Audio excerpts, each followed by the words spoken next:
Hello, everyone.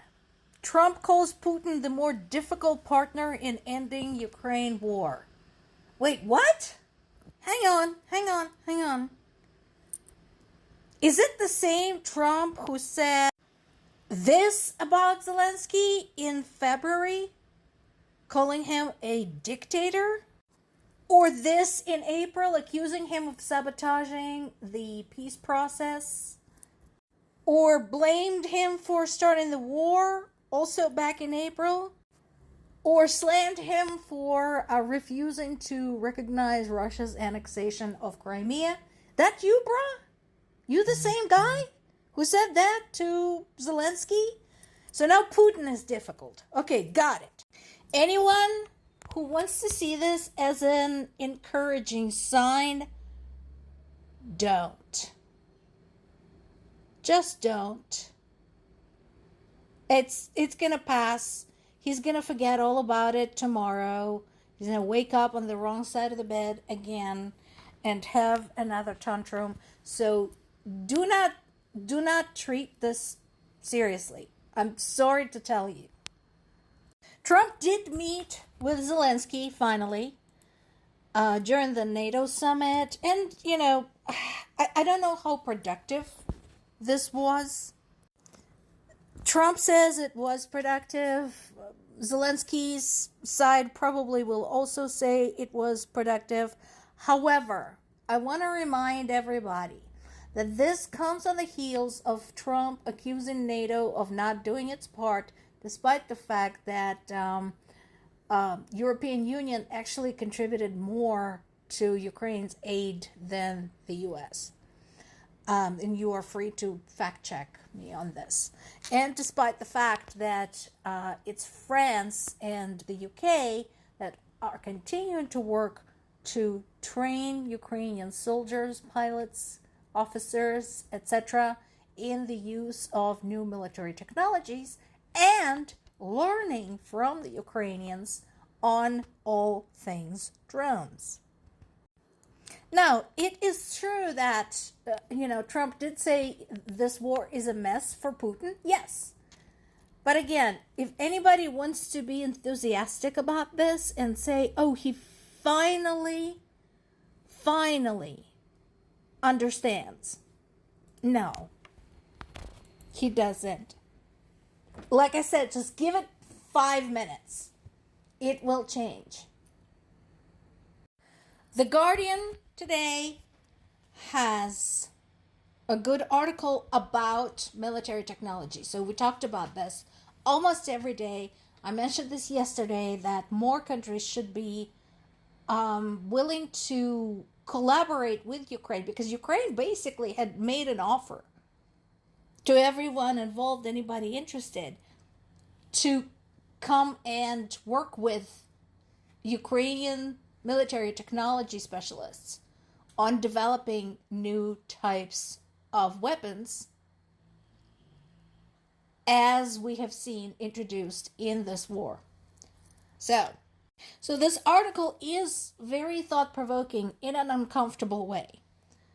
First of all, it talks specifically about what new types of weapons Ukrainians are developing. Basically, one of the things they talked about is a fixed-wing aerial drone with a 20-foot wingspan called the Mothership. And there is a reason for that. It is carrying smaller drones that are hanging under the wings. By the way, they said the name is unattractive, Gogol M. Those of you who know Ukrainian literature know who Nikolai Gogol is. He was a great Ukrainian writer, and he's the one who wrote the Ukrainian version of The Night Before Christmas, and stories like V, Terrible Revenge.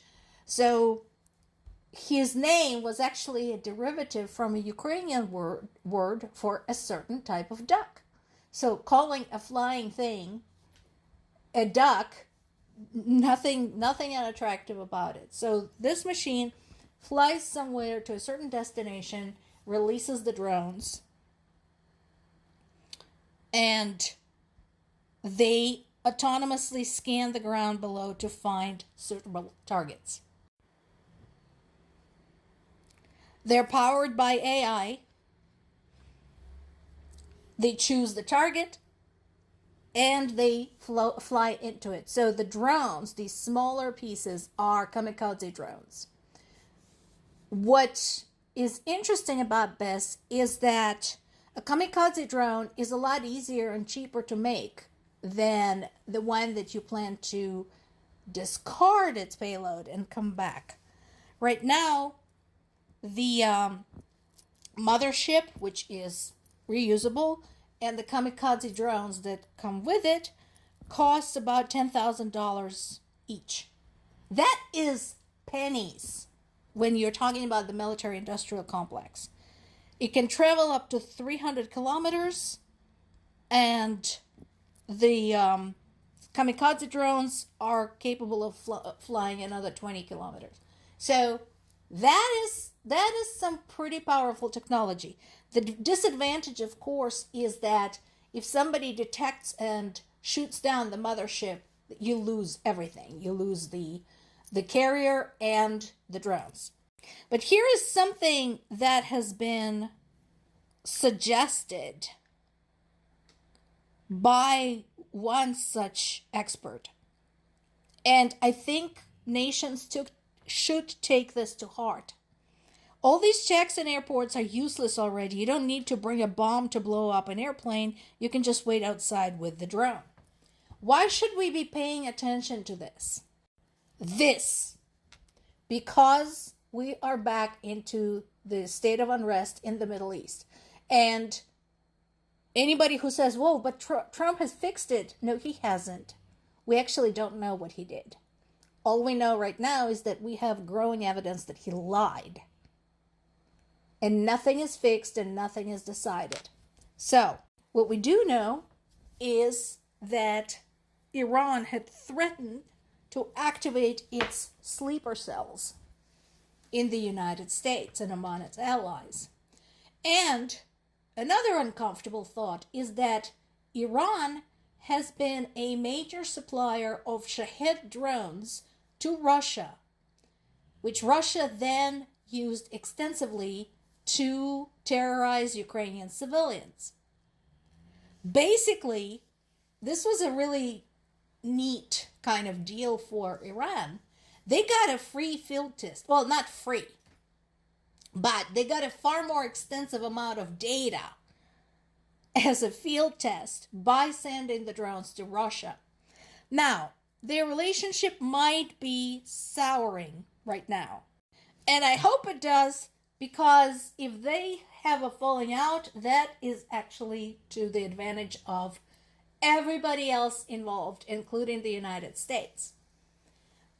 What happened was, and again, Kremlin denies this vehemently, when there were Israeli strikes against Iran and then American strikes against Iran, Iran begged for help from their good friend Russia, whom it's been helping for years to invade their neighbors, and Russia said, best of luck to you, and did nothing.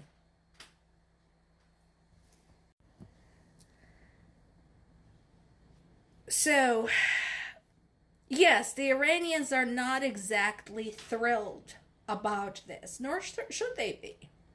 But again, those of us who have been covering Russia's international relations in general throughout history, not just recent history, but all of Russia's history, we have all pointed out a trend. Any country that ever made a treaty or became allies with Russia, and that includes, by the way, Ukraine, eventually came to regret it. Ukraine, Poland, Latvia, Lithuania, Estonia, Finland, Mongolia. It's a list. They've all come to regret it. Is Iran going to be next? We'll see. More to come.